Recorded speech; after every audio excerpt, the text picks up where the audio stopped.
Hey, apa kabar? Saya Niko.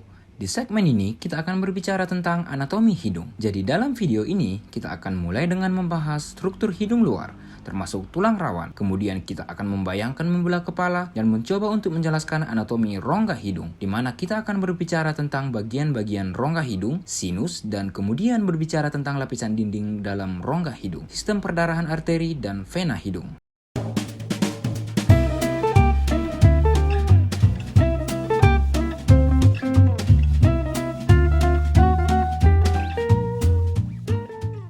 Jadi sekarang, mari kita mulai dengan hidung luar.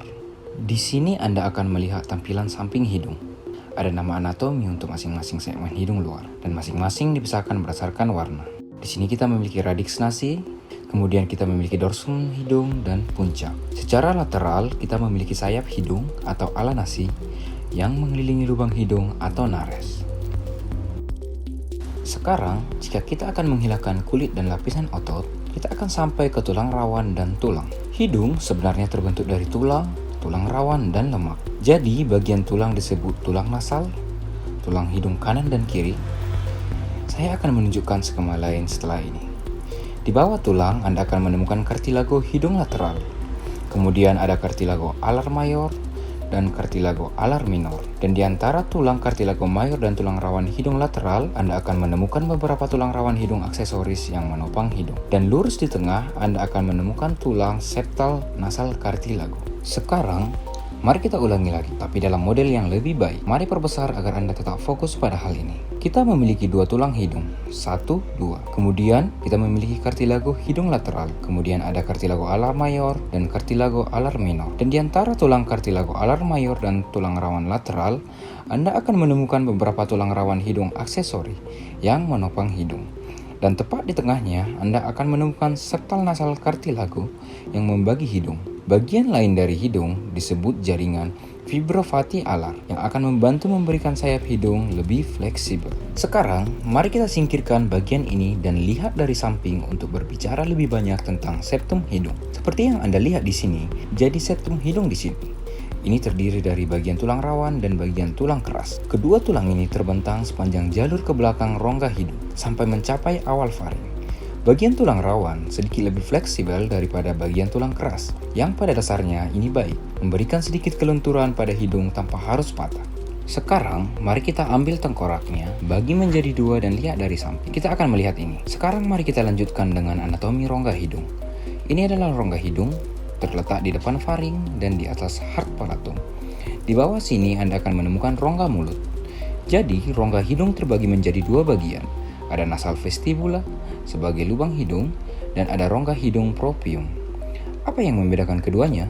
Nah, ada tonjolan di mukosa rongga hidung yang disebut dengan nasal limen atau limen nasi, yang umumnya digunakan sebagai penanda untuk memisahkan kedua bagian ini.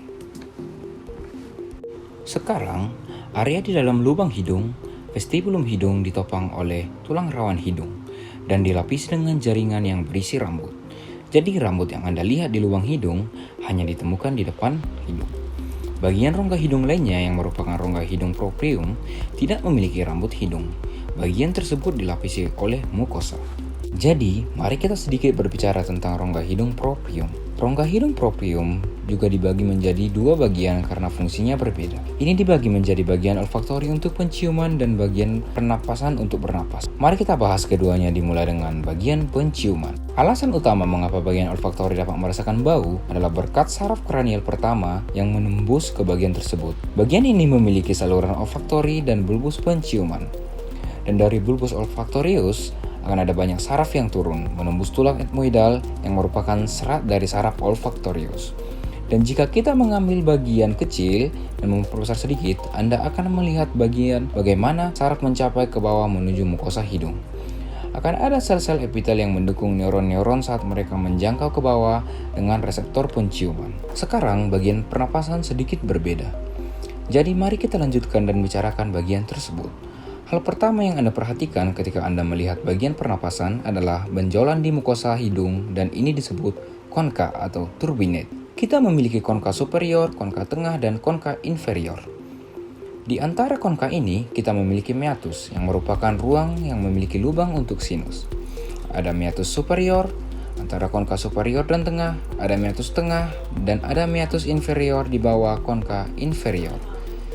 Di atas konka superior, tepat di persimpangan antara tulang sphenoid dan tulang ethmoid, ada reses yang disebut reses sphenoethmoidal.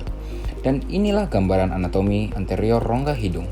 Untuk memberikan Anda pandangan berbeda dari struktur ini, berikut adalah konka superior, konka tengah, di antaranya ada superior meatus, middle meatus, dan inferior meatus. Dan di atas sini, Anda akan menemukan reses sphenoethmoidal.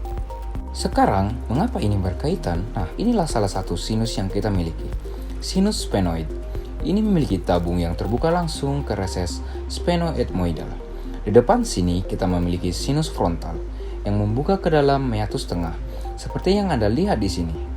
Kemudian, di antara tulang sphenoid dan frontal terdapat sinus ethmoidalis. Tulang ethmoid sedikit berbeda dalam hal itu. Sinus ini memiliki banyak dinding. Di dalam sinus, membuat kompartemen udara yang disebut sebagai ethmoid air cell. Jadi, ethmoidal air cell banyak rongga dan berdinding tipis. Umumnya, bagian ini dibagi menjadi ethmoidal air cell anterior, ethmoidal air cell tengah, dan ethmoidal air cell posterior.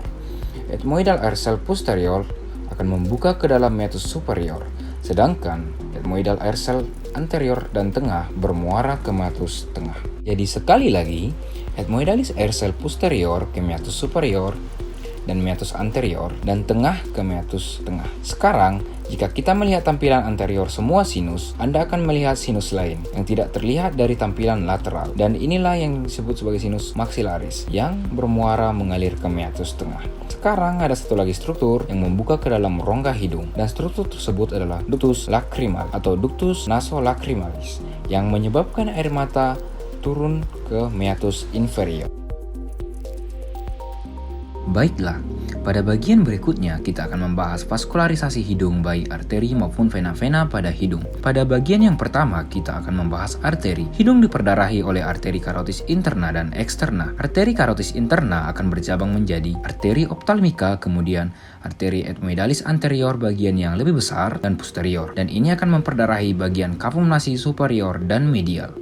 Sedangkan arteri karotis eksterna akan bercabang menjadi arteri facialis dan maxillaris interna. Arteri facialis menjadi arteri labialis superior. Ini akan memperdarahi bagian anterior. Arteri maxillaris interna menjadi arteri spenopalatina.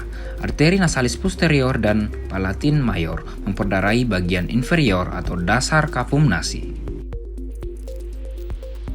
Pada septum nasi, arteri spenopalatina akan beranastomosis dengan arteri ethmoidalis anterior, arteri labialis superior, serta palatina mayor membentuk plexus Kieselbach atau disebut dengan Little's area. Daerah anastomosis letaknya superficial dan bagian ini mudah cedera oleh trauma, sehingga menjadi lokasi tersering perdarahan hidung terutama pada anak. Pada bagian dinding lateral hidung, arteri spenopalatina, arteri nasalis posterior, dan arteri pharyngeal ascendens akan beranastomosis dan membentuk plexus Woodruff. Daerah ini sering menyebabkan epistaxis posterior. Baiklah, setelah kita membahas arteri, tidak lengkap rasanya jika kita tidak membahas vena. Pada dasarnya, vena-vena hidung mempunyai nama yang sama dan berjalan bersamaan dengan arterinya. Aliran darah balik vena ethmoidalis anterior dan posterior akan menuju vena spenopalatina dan selanjutnya menuju plexus pterygoideus dalam fossa infratemporalis dan bermuara pada sinus cavernosus. Karakteristik vena tidak memiliki katup sehingga ketika terjadi infeksi akan meningkatkan risiko penyebaran infeksi ke intrakranial. Baiklah, kita sudah selesai membahas beberapa bagian dari anatomi hidung beserta sinus. Penjelasan ini mungkin versi sederhana dari anatomi hidung. Untuk lebih lengkapnya, Anda bisa membaca dalam buku anatomi dan bisa melengkapi bagian yang kurang dari video ini. Mohon maaf jika ada kesalahan dalam video ini. Saya Niko, sampai bertemu di video lainnya. See you.